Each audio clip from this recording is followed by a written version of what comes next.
So is Edward's, but their track and bridges are not so strong as those on the main line. Sir Topham Hatt does not allow the heavier mainline engines like Gordon to run on them. But one day, the way Gordon was talking, you would have thought Sir Topham Hatt had given this order for quite another reason. It's not fair, grumbled Gordon. What isn't fair? Asked Edward. Letting branch line diesels pull main line trains. Never mind, Gordon. I'm sure Bogo will let you pull his cars sometime. Gordon spluttered. I won't pull Bogo's dirty cars. I won't run on branch lines. Why not? Would be a nice change. Sir Topham Hatt would never approve, puffed Gordon. Branch lines are vulgar. Gordon puffed away. Edward chuckled and followed him to the station. Every evening, the two engines pull two fast trains from the station. Gordon always leaves first with an express for the main line. Edward follows 5 minutes later with his train for the branch line.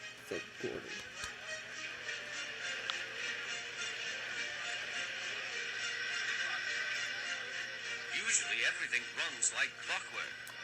But tonight there was trouble. A lady in a green floppy hat was saying goodbye to a friend. It was nearly time for Gordon to start. Fireman looked back towards conductor's van and saw something green waving. Right away, mate. He thought the conductor had waved his flag. Gordon started, leaving luggage, his passengers and the conductor all standing on the platform. Everyone was very surprised and cross.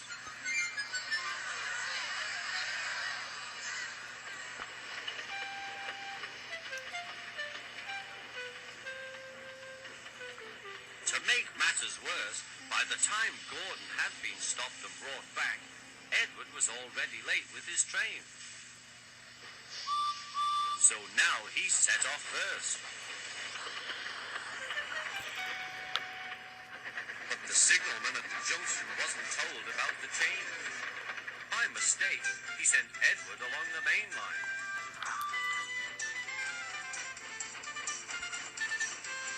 Gordon was sent along the branch and arrived cold and cross on one of the sidings near the harbour. Next morning, Bill and Ben peeped into the yard. There were no cars for them. They didn't mind that.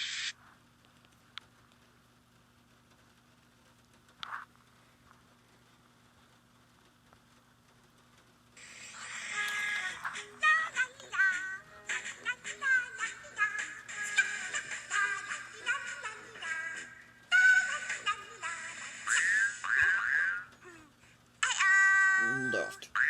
Edward. One day, in Teletubby Land, Lala was playing with the ball. Edward too.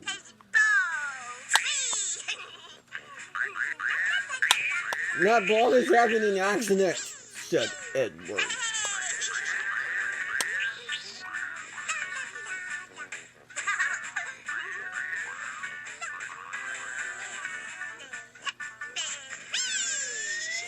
Oh, small got stuck in a tree.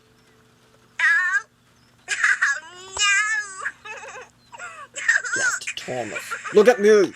Gasped Thomas.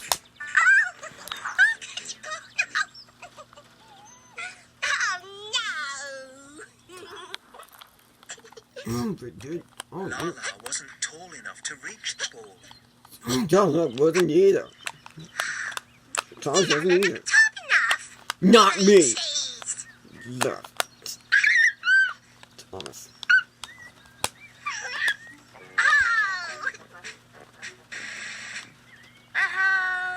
Left.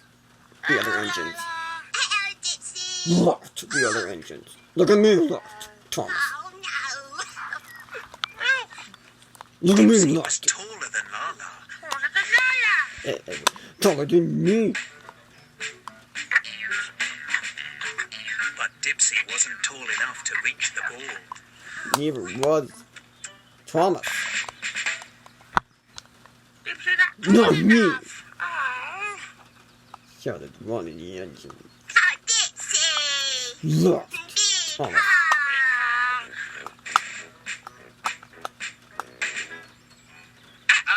Left, Thomas. Uh-oh, Dipsy. Left, Thomas. Uh-oh, Lala. Left, Thomas. Oh, Tinky Winky! Left, Gordon. Look at me, left, Gordon. Uh-oh. Gasped Gordon. Tinky Winky was taller than both Dipsy and Lala. Tinky Winky taller. Gordon was even taller too. Uh-oh. Again! Yes, Again! Thomas. Again! But even Tinky Winky wasn't tall enough to reach the ball. Oh.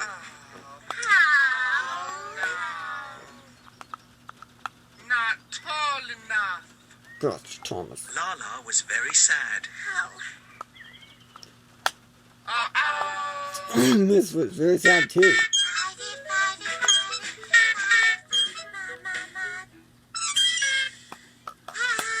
Left, Gordon. Tinky Winky. Dipsy. Left, Thomas. Left, Gordon. Look at me, left, Gordon. Gasped Gordon. Tinky Winky, Dipsy and Lala told Poe all about trying to reach the ball. Tinky not tall enough. Tinky Winky not tall enough. Not me, left. One But in the Poe engine. thought she could reach the ball. Which ball? The ball too.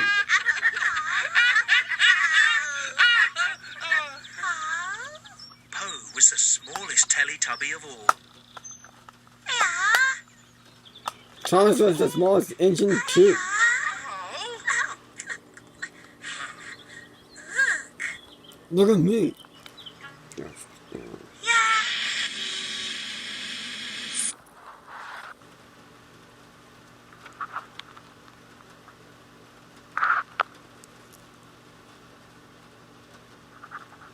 Thomas the Tank Engine was ill. Workmen had tried to make him better, but it was no use. Edward must take you to the works, said Sir Topham Hatt. Thomas felt very miserable. Then Sir Topham Hatt spoke to Duck. I want you to help Percy and Toby while Thomas is away. Duck was delighted.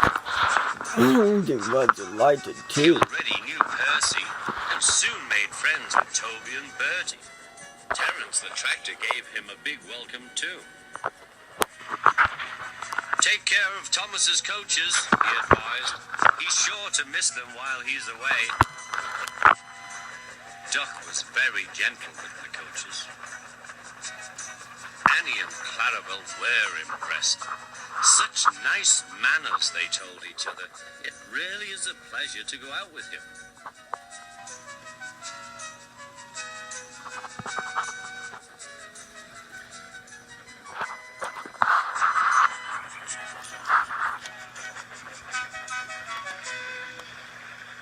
When Thomas came back, Annie and Clarabel told him how well Duck had managed. Thomas was so pleased to be home that he soon forgot to be jealous.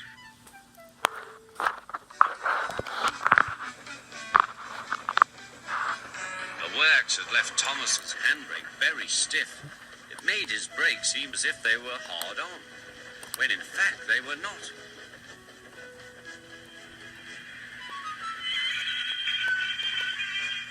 As a result, he and his coaches often overran the platform. Thomas found this most embarrassing. Gradually, his driver and fireman learned to be extra careful. But one day, Thomas's fireman was ill, and a relief man took his place.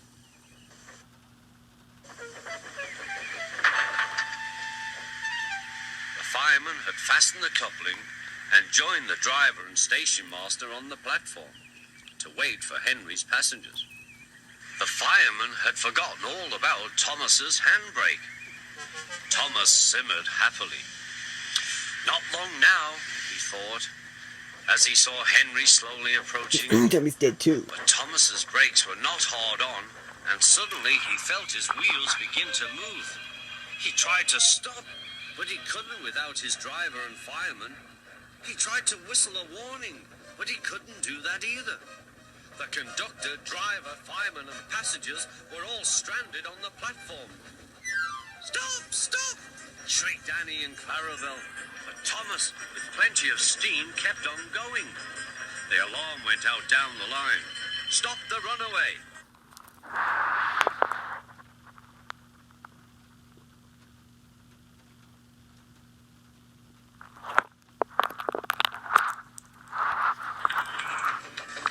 James was enjoying his life on the island of Sodor, but he still had a lot to learn. You're a special mixed traffic engine, said Sir Topham Hatt. You can pull coaches or freight cars quite easily, but you must learn by your mistakes. James knew what Sir Topham Hatt meant. He could well remember that dreadful accident on his first day. Be careful with the coaches, James, said kind little Edward. They don't like being bumped. Everyone came to admire James. I'm a really splendid engine, he thought, and suddenly let off steam. A shower of water fell on Sir Topham's nice new top hat. Just then the conductor blew his whistle and James thought they had better go. Go on, he puffed to Edward. Don't push, replied Edward. The coaches were grumbling too. Don't go so fast, don't go so fast. But James didn't listen.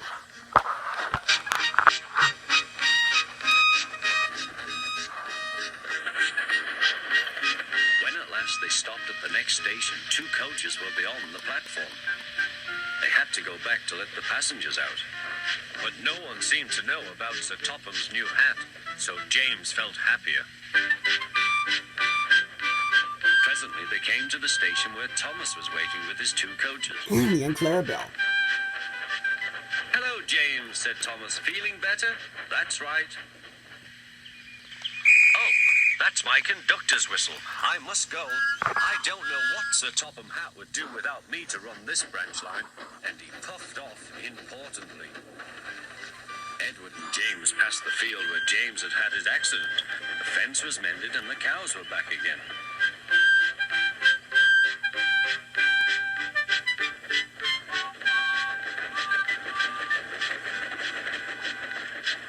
They ended their journey and rested before setting off for home. James was still wondering what Sir Topham would have to say about his new hat.